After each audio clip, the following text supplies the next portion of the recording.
Hi, I'm Dr. P.K. Talwar, cosmetic surgeon, New Delhi, and I'm practicing cosmetic surgery for more than 30 years now. Previously, I was attached to Apollo and Max hospitals, and now I'm running my own cosmetic laser surgery center at Greater Kailash Part 1, New Delhi. हमारे एक दर्शक का message आया है, query आई है, वो ये जानना चाहते हैं कि जब हम हेयर ट्रांसप्लांट करते हैं तो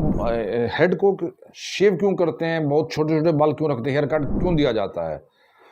तो देखिए, क्वेश्चन तो उनका ठीक है, लेकिन मैं आपको बताना चाहूँगा कि हम लोग FUE टेक्निक जैसे करते हैं, फॉलिकुलर यूनिट एक्सट्रैक्शन, तो उसमें क्या होता है कि हमें जो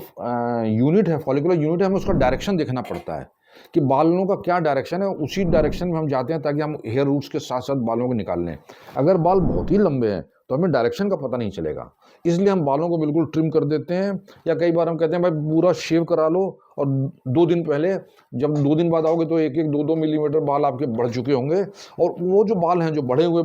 1-2 मिलीमीटर के बाल हैं, वो हमें डायरेक्शन देते हैं कि किस डायरेक्शन में आपके हेयर रूट्स हैं, और हम लोग बर के द्वारा उसी डायरेक्शन में जाते हैं और हेयर रूट्स के साथ साथ बालों को निकालते हैं, क्योंकि हमारा एम बाल नहीं है, हमारा जो मेन एम होता है हेयर रूट्स होता है बेसिकली। तो बाल जो होता है ये हमारे लिए, जो छोटा बाल होता है, हमारे लिए गाइड का काम करता है कि आप किस डायरेक्शन में हिट कीजिए ताकि आप हेयर रूट्स को वहाँ से निकाल सकें। सो इसलिए हम लोग बालों को ट्रिम करते हैं,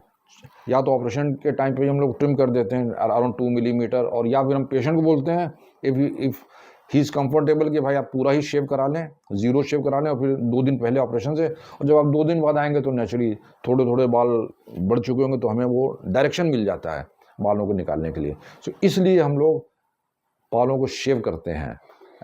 या आप कैसे ट्रिम करते हैं, छोटे छोटे ट्रिम करते हैं ऑपरेशन से पहले। मुझे उम्मीद है कि आपको आपके प्रश्न का उत्तर मिल गया होगा, लेकिन इसके अलावा भी अगर आपके मन में कोई प्रश्न है, कोई शंका है, तो हमेशा की तरह हमें बड़ी खुशी होगी आपके किसी भी प्रश्न का उत्तर देने में। और अगर आपको वीडियो पसंद आया तो कृपया से लाइक और सब्सक्राइब करना ना भूलें। Thank you very much.